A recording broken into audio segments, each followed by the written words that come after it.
at my grandpa's funeral, opening up his eulogy saying, "This is the part of life that we don't like." I wanted to find a way to make Mom's life and death make sense. If you're anything like me, you're looking around asking yourself, "Really, God?" In breaking the news to my children, it was difficult to hear them say, "I hate God. I don't think God is a very nice person." And unfortunately, in the last few years, I've been to a lot of funerals, and each one tells us, "Don't be sad, be happy. They're in a much better place." And yet somehow that doesn't always make us feel better, does it? I agree Nana's in a better place, and I'm still angry too. We can agree she's happy in heaven, and we can still be angry. For me, as selfish as it sounds, I don't care that she's in a better place. She's not here, and I want her here. And I get angry when I don't get the answers that I want, and I want answers. But the good thing, as I've told my kids, is that God loves us so much, He understands that we're angry. He knows we can love Him and be angry at Him. And also, deep down, God doesn't really owe us any answers. Faith is best summarized by St. Jose Maria Escrivá. For those with faith, no answer is necessary. For those without faith, no answer is possible. Again, easier said than done, but over the past 4 months, I've tried to create an answer so I can have some sort of peace. So here goes, and good thing, everyone, I figured it out, so we're going to be all right. Mom's success in life always came from having a positive attitude, which means Mom always saw the positive side of things. It just depends on how you look at it, or look at it this way. Or maybe if we look at it like this, were words she always used. Mom had a gift of looking at things from a positive point of view, always assuming positive intent and counting on a positive outcome. You didn't have a lawn full of weeds, you had a great place for some flowers. You didn't have a beat-up car, you had a safe and reliable ride to work. You didn't have a small house, you had a bigger house than a lot of other people have. You didn't go to a new school with no friends, you went to a school where you had a lot of friends you hadn't met yet. Mom didn't just think looking at the positive was a good idea, she insisted on it, and always set the example for looking at the positive. Being born and raised in West Texas was no walk in the park, I assume. I remember Mom telling us how they had to work in the fields until they could step on the shadow of their head in the noon sun. And at that point, they were done working. Having the sun beat down on you was bound to be tough enough, yet I believe that's where Mom learned to make the best of it. If you knew my mom at all, you would know that no matter how dire a situation, no matter how stressful an event, no matter how much of a bummer any task would be, Mom was going to make it fun.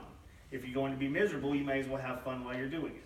Yeah. Mom would not tolerate a bad attitude. Change your attitude were words I heard quite often as I was growing up. And trust me, if you couldn't do it, Mom would certainly help you figure it out one way or the other. Mom knew that your attitude is your servant, not your master. Mom didn't just think having a good attitude was a smart idea. She insisted on it with Chris and I. And she always set an example by having a positive attitude. Mom's positive attitude came from her incredible and unbreakable faith in God and Jesus Christ. From the time she was 5 until her death, Mom had an unbreakable faith, shaped by our grandparents and solidified by the Worldwide Church of God, where Mom spent 26 years married to the church itself. And with its eventual crumble and doctrine, Mom's faith did not waver. Mom had faith. Faith in God and faith in everything that happens exactly according to His plan. And she didn't just think having faith was a good idea, she insisted on it and would always set an example of having 100% faith in God and in His plan. Mom was kind too. You may know my brother Chris is an amazing artist who has tattoos that carry special messages. If Mom ever had a tattoo, it would say, "It's better to give than receive," followed by "Do unto others as you would have done to you." And there also may have been a yellow rose of Texas somewhere. Mom included everybody in any event she had. Mom left no one out. No kid went without an invitation to the party. No adult ever went without someone to talk to. Mom always bought whatever any kid was selling door to door. Mom complimented everyone she interacted with, always recognizing hard work and other people's professions. Mom was kind to strangers to the point I would get frustrated knowing she would hand money to people who were just hustling her with stories of hardship. Please and thank you were words Mom used regularly with everyone. And she didn't just think that being kind to others was a good idea. Mom insisted on it and would always set the example of being kind to others. Mom was an unlimited supply of encouragement and enthusiasm. Mom saw what was possible. No matter what your idea was, big or small, Mom would always be right there to dream big with you. Anything from forts to first houses, lemonade stands to brick and mortar restaurants, play kitchens to culinary championships, Mom was right there telling you can do it and you can do it great. If you told Mom you wanted to be a spaceman, she was helping you imagine your rocket ship. If you were afraid of the dark, she would sit with you until you felt safe. If you were discouraged about mastering a task, Mom would help you over and over again with encouragement, patience, and positive reinforcement until you were confident you could complete it. And she didn't just think encouraging others was a good idea, she insisted on it and set the example of always being encouraging to other people and their ideas. Mom's ability to encourage anyone with small or large hopes and dreams also made way for the flair Mom became known for. She constantly over-delivered on any project she had. Cheerleading routines, potluck dinners, a picnic basket, any booth at a trade show, or a Christmas morning with the grandkids. It wasn't going to just meet expectations, it was going to blow you away. If Mom coached football, she likely would have spent most of her time planning the touchdown dances. Success with flair describes all of Mom's activities. Don't just get together, have a party. Don't just decorate for the birthday, get the piñata and the pintail and the donkey. Don't just make a cake, make a 10-layer stuffed cake with every color fruit you can find. Don't just go to church and sing loudly in the choir. Don't just go to the beach, bring the glow sticks, bubbles, kites, huge blow-up beach balls, and all the trimmings. Mom didn't just think finishing with flair was a good idea, and she insisted on it on every occasion. Mom had flair because Mom loved to create memories. Not just annual memories or once-in-a-lifetime memories, but everyday, awesome memories. No matter what she was planning, it was going to turn out to be awesome. Everything to my mom was awesome. Her house was awesome. Her backyard was awesome. Scissors were awesome. Bags that kept food hot were awesome. The garbage men and the postmen were awesome. Flowers, cakes, food, cars, people, the sky, the world, and everything in it were awesome to Mom. Mom found beauty in everything and appreciated everything for what it was, from the smallest hummingbird to the largest skyscraper. No matter where she went, what she saw, or who she was with, Mom knew the value of remembering any event means you always had something to keep, even if you can't touch it. Memories were like Mom's virtual souvenirs, and she loved collecting them.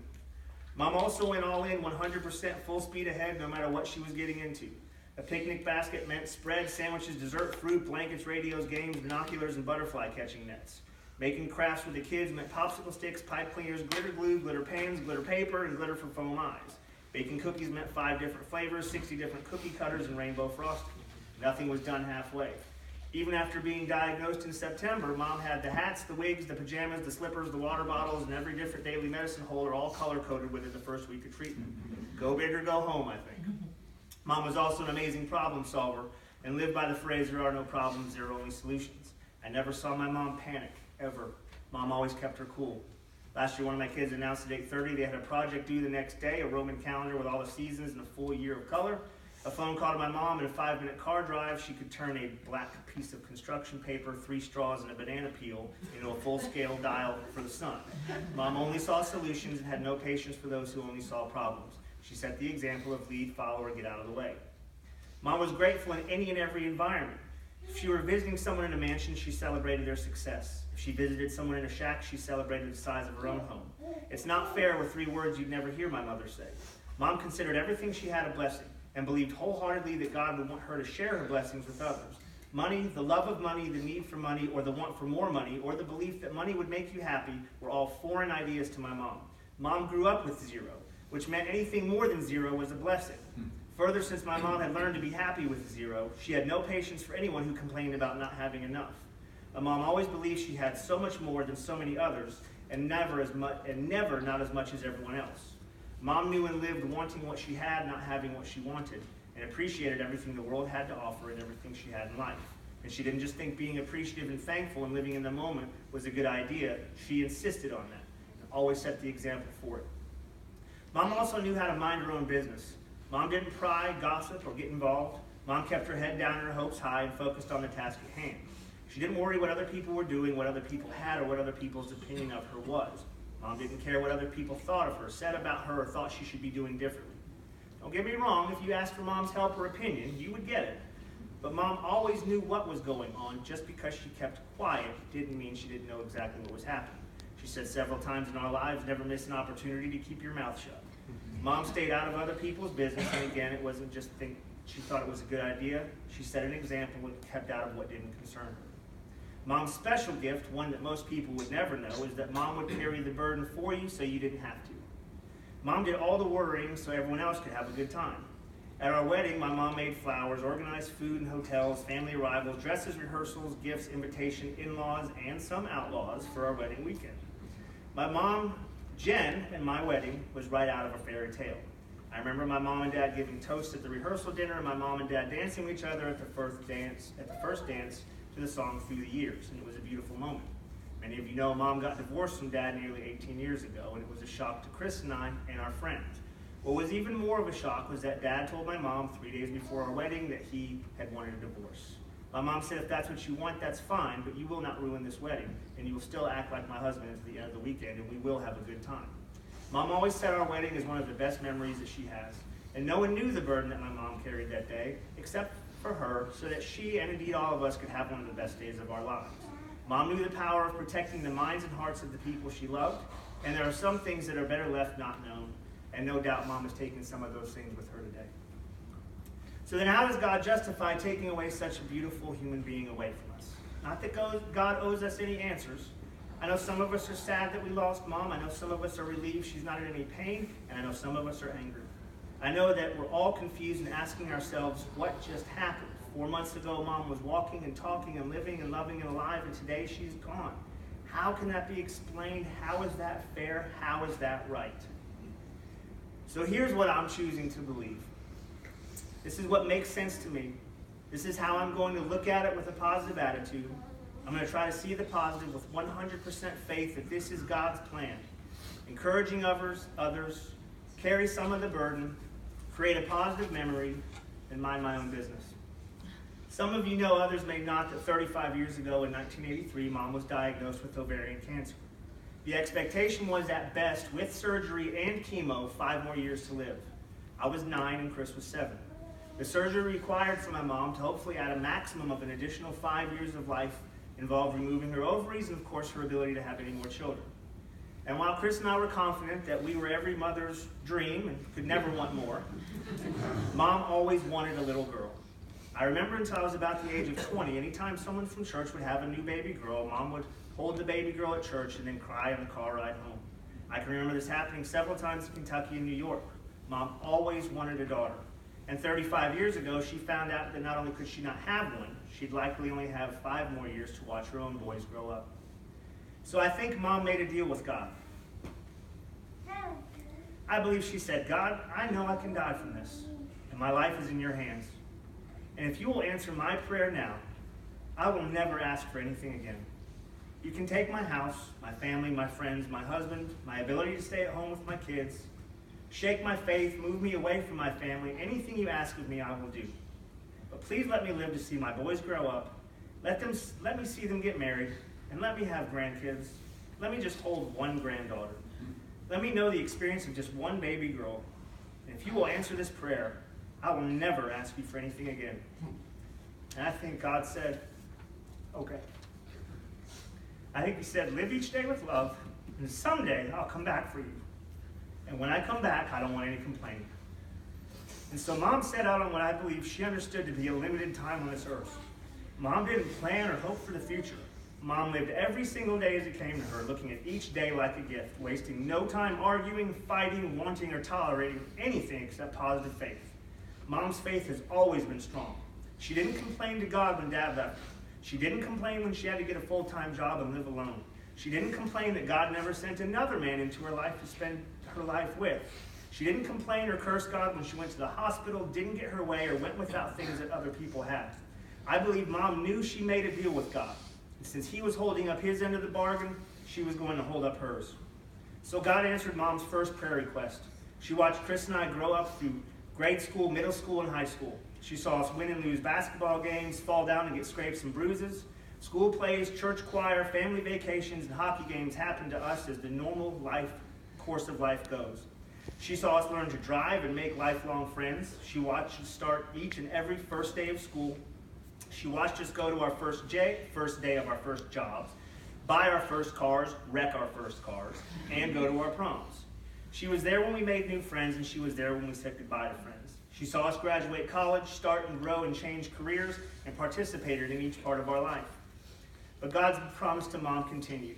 In 1998, God introduced Mom to her first daughter, a 25-year-old Jersey girl named Jennifer, with brown eyes and a big smile and a warm heart. Mom instantly loved Jen because Jen smiled all the time. And although Mom never wanted to interfere, she got to watch Jen graduate college, go to her new jobs, buy her first home, and plan her wedding. She got to buy Jen gifts, go to lunch with her daughter, and stay up late talking at night over hot tea. Within a few years, God introduced Mom to her first real baby girl, a granddaughter, Sheridan.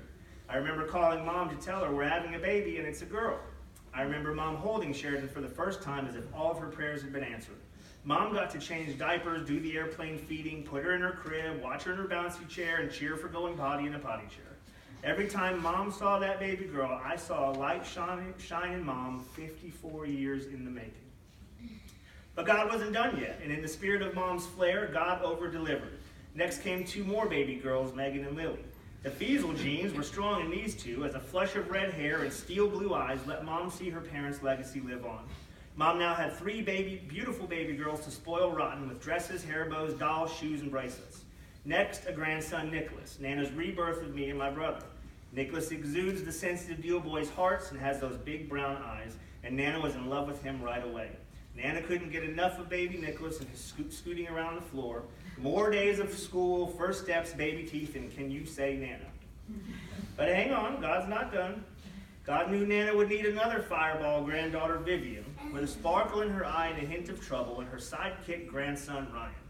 If a hint of my dad's massive vocabulary and insatiable need for answers to the universe made it through the DNA pipeline, Vivian and Ryan are the sole shareholders.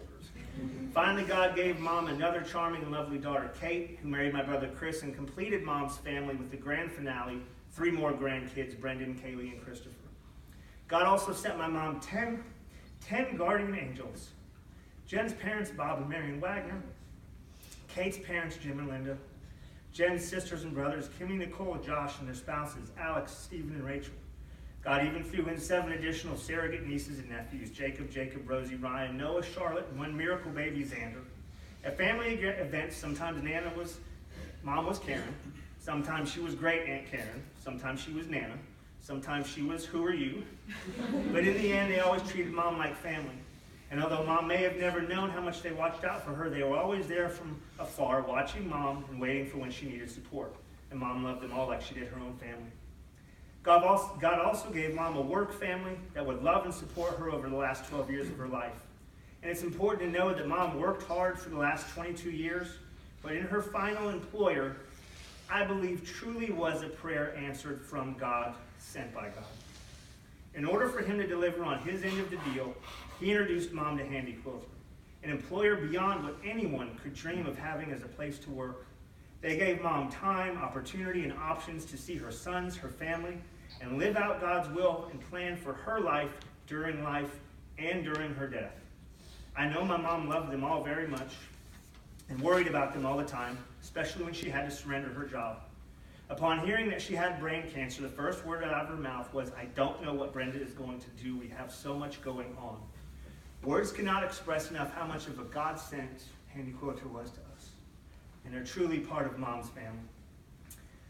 Finally, God brought Mom home to Village Church, a community which set an unbelievable precedent for ministering to the sick and keeping faith in God and his plan. My brother and I have been astounded by the members of the church, bound to Mom and God's Holy Spirit, who visited and comforted, sang, fed, prayed, and ministered to her. Mom loved her church, and I'm grateful that she called Village Church home. So God had kept his side of the deal. God not only gave Mom a few extra years to see her boys grow up and 1 granddaughter, he gave her 9 grandchildren, 2 sons, 2 daughters, an extended family that loved and cared for her, friends and family and support that money cannot buy, the respect of everyone she ever met, and 35 extra years on this earth. And when God recently came back and told Mom it was time to go, Mom didn't complain. She didn't make a fuss. She didn't get angry. She didn't say, "That's not fair." She didn't say, "How come I have to die? Look what all these other people are doing." Mom didn't ask why. Mom said repeatedly, "If this is what God wants, I'm okay with it. I'm not afraid. It's in his hands." I know Mom didn't pass with any regrets. God held up in his end of the deal, and Mom was going to hold up hers. And I'll find comfort in knowing that the deal my mom had with God was between her and God, and is not my business. We loved our mother. We still love our mother. Mother Teresa of Calcutta has a saying that sums up Mom's whole life perfectly. If you are kind, people may accuse you of selfish or ulterior motives. Be kind anyway. If you are positive and loving, people may call you silly and naive. Be positive and loving anyway. If you are successful, people may become envious. Succeed anyway. If you are honest and sincere, people may deceive you. Be honest and sincere anyway. What you spend years creating, some may seek to destroy overnight. Create anyway. If you find serenity and happiness, some may be jealous. Be happy anyway. The good you do today may never be thanked and will often be forgotten. Do good anyway. Give the best you have, and to some it will never be enough. Give your best anyway. When you forgive unreasonable, irrational, and self-centered people, you may be accused of insecurity. Forgive them anyway. For in the end, it was between you and God. It was never between you and them anyway. I feel strongly that Mom has lived Matthew 25, verse 21, when Mom gets to heaven and says, "See, God, you gave me 5 talents, and I have earned 5 more." God will say, "Well done, my good and faithful servant. Because you are faithful in small things, I will put you in charge over great things. Come and enjoy the joy of your master." I also want to thank Chris and Kate for their extremely unselfish dedication to Mom throughout the last few weeks of her life. They carried the burdens of Mom's physical illness with her more than anyone else in the family, making sure she was never alone or without assistance. And I will forever be grateful for you.